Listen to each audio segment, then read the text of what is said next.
Hello students, आप सभी का मेरी यूट्यूब चैनल सेवांग बाई सिंह में स्वागत है।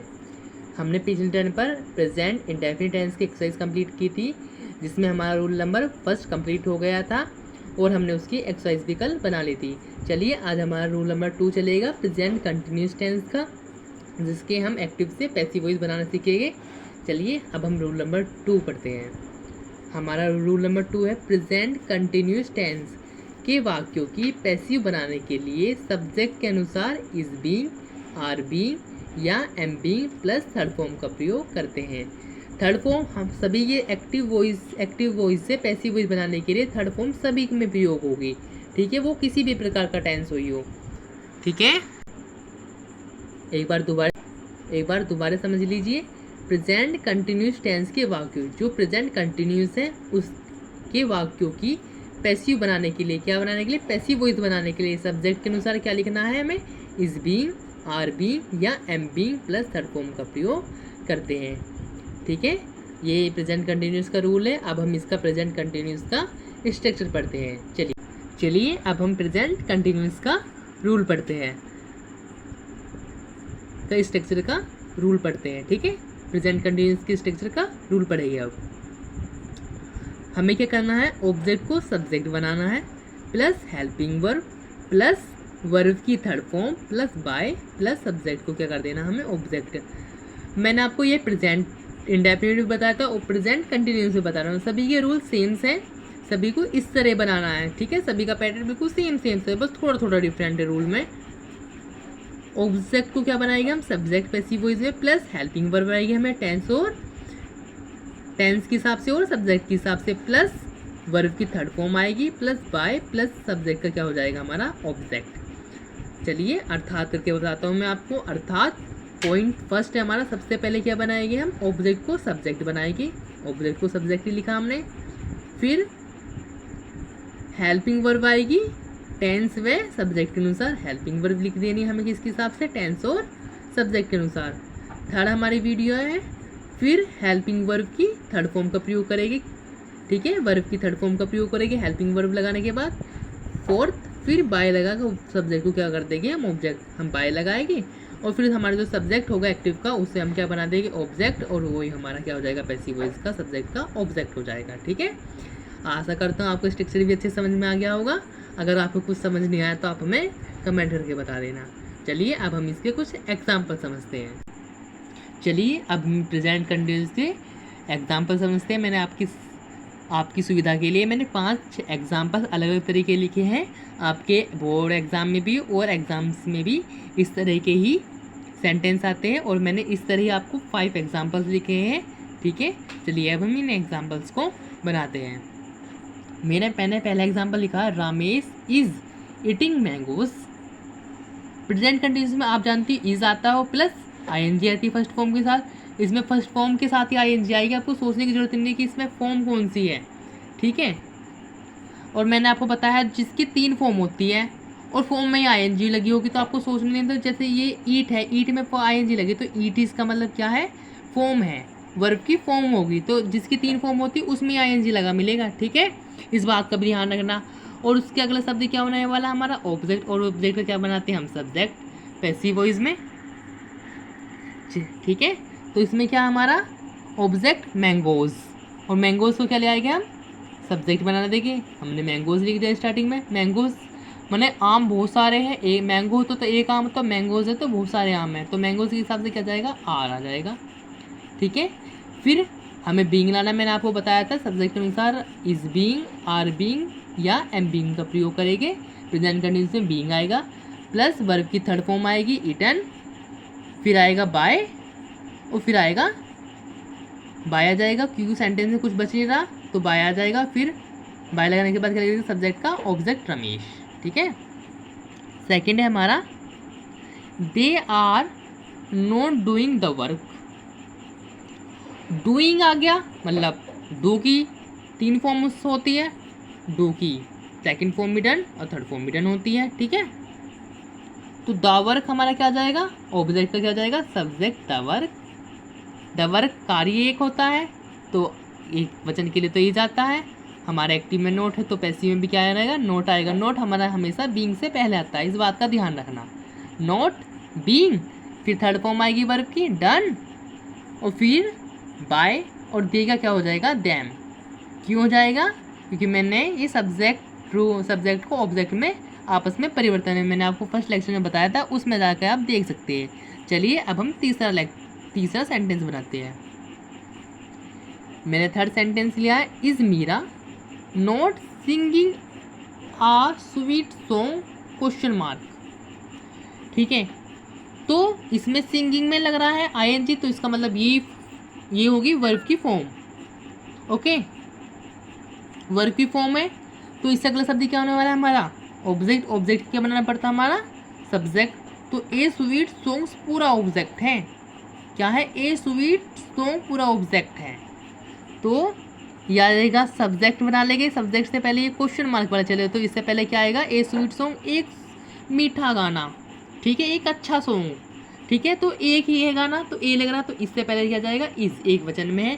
फिर हमारा ऑब्जेक्ट का सब्जेक्ट आएगा ए स्वीट सॉन्ग, नोट हमारा एक्टिव में है तो नोट लिख देंगे, फिर बीइंग लिखेंगे, फिर सिंगिंग की आ जाएगी third form sung by Meera question mark, क्योंकि मीरा नाउन है तो नाउन का नाम ही आता है। ठीक है, फोर्थ है हमारा what are you buying question mark. तो मैंने क्या बताया आपको, हु के अलावा जो भी वर्ड दिया होगा उसे वो ऐसी की ऐसी उतार लेंगे। ठीक है, तो वर्ड का वाट आ जाएगा, फिर इसे ढक लेना है, और आपको नज़र आएगा बिल्कुल आर यू बाइंग तीसरे सेंटेंस की तरह कुछ नज़र आ रहा है। तो इसमें क्या है हमारा, हमें इसमें तो ऑब्जेक्ट नहीं दे रखा, क्योंकि बाई के बाद ही हमारा कुछ ना कुछ होता है। अब इस सेंटेंस में तो दे नहीं रखा, अब भाई हम इसमें हेल्पिंग वर्ब की चीज़ से हिसाब से लगाए, इज लगाए, आर लगाए, एम लगाए, क्या लगाए, समझ तो आ नहीं रहा, क्योंकि इसमें हमें ऑब्जेक्ट दे नहीं रखा। बाय चांस ऐसी कभी कंडीशन आ जाती है जिसमें ऑब्जेक्ट नहीं दिया एक्टिव में, तो उसकी जो हेल्पिंग वर्ब है वो हमेशा इज आएगी। इस बात का विशेष ध्यान रखना। कभी एग्जाम में आ जाए कोई इस तरह का क्वेश्चन है जिसमें ऑब्जेक्ट ना दिया हो और आप हो जाओ कंफ्यूज, तो कंफ्यूज होने की ज़रूरत नहीं है, उसमें हमेशा इज आएगा जिसमें ऑब्जेक्ट नहीं दिया होता है। ठीक है, और ऑब्जेक्ट नहीं दिया तो सब्जेक्ट भी नहीं आने का, जब ऑब्जेक्ट ही नहीं हमें कुछ पता तो सब्जेक्ट कहाँ से आ जाएगा। ठीक है, तो मैंने सिर्फ कहा जिसमें ऑब्जेक्ट नहीं है उसमें सब्जेक्ट नहीं आएगा, इसकी हेल्पिंग वर्ब हमेशा एक वचन में आएगी। ठीक है, सब्जेक्ट की जगह सब्जेक्ट नहीं तो सब्जेक्ट हम लिखेंगे नहीं, फिर आएगा बीइंग, हम सब्जेक्ट के बाद बीइंग लगाते हैं, क्योंकि नोट दिया, अगर नोट हो तो नोट लगाते हैं, अगर नहीं है तो बीइंग लगाते हैं। फिर बाय की तो 3 फॉर्म होती है, बोट, सेकंड फॉर्म भी बोट, थर्ड फॉर्म भी बोट, फिर आएगा हमारा बाय, और यू का क्या हो जाएगा, यू क्वेश्चन मार्क। ठीक है, आपको समझ में आ गया होगा ये।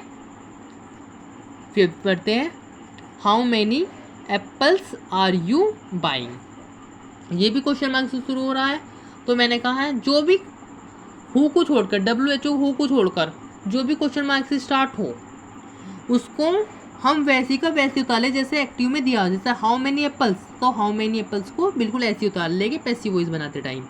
ठीक है, हाउ मैनी एप्पल्स को बिल्कुल सेम ऐसे उतार लेंगे, हाउ मैनी एप्पल्स, इसे ढक लेंगे, फिर एप्पल्स को हाउ मैनी एप्पल्स ढकने के बाद आपको नजर आओगे बिल्कुल ये तीसरे सेंटेंस की तरह बन गया, बन गया, यस।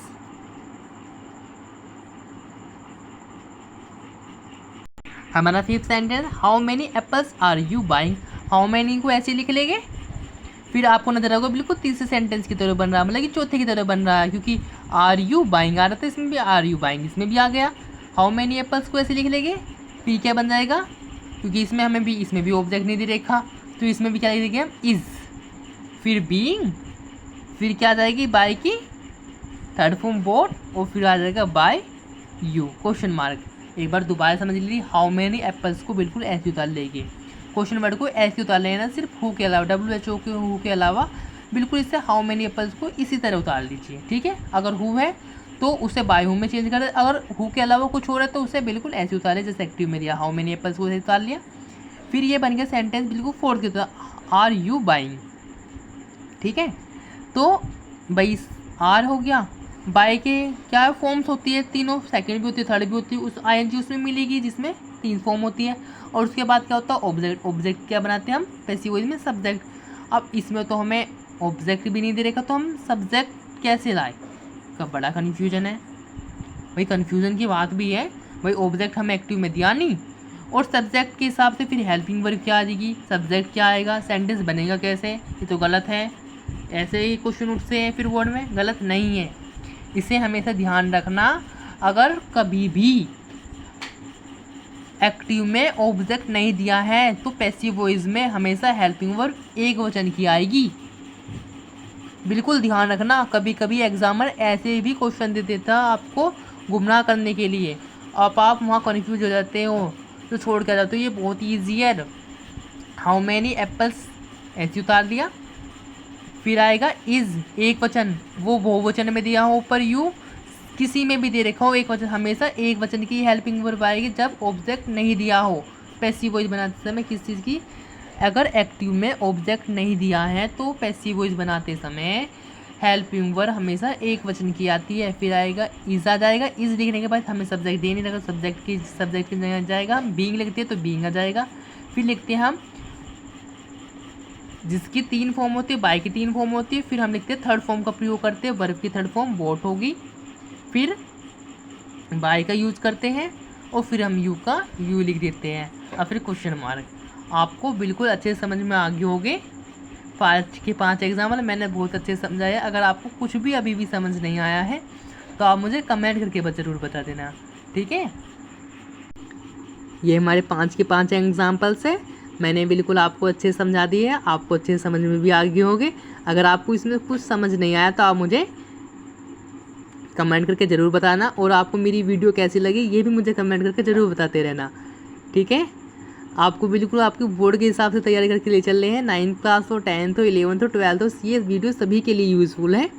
आप सभी क्लासेस के लिए 4 क्लासेस वीडियो देख सकते हैं और छोटी क्लास भी वीडियो देख सकती है। और अगर किसी के पास आगे भी 12th के बाद भी किसी कोई इंग्लिश लेके पढ़ रहा और उससे कुछ दिक्कत हो रही है तो आप जब भी वीडियो देख सकते हैं। ये सभी के लिए बहुत यूज़फुल वीडियोज़ हैं और बोर्ड्स क्लासेस के लिए तो बहुत ज़्यादा इंपॉर्टेंट्स हैं, ठीक है। अगर आपको कुछ समझ नहीं आ रहा है तो आप मुझे बिल्कुल एक बार कमेंट करके ज़रूर बता दें। मैंने बिल्कुल आपको 5 के 5 सेंटेंस आपको बिल्कुल बोर्ड के हिसाब से ही बताए हैं और आपकी एक्सरसाइज में भी इस तरह के क्वेश्चन आते हैं। कल हम एक्सरसाइज बनाएंगे। जब तक के लिए थैंक यू सो मच, मिलते हैं नेक्स्ट वीडियो में। Thank you so much.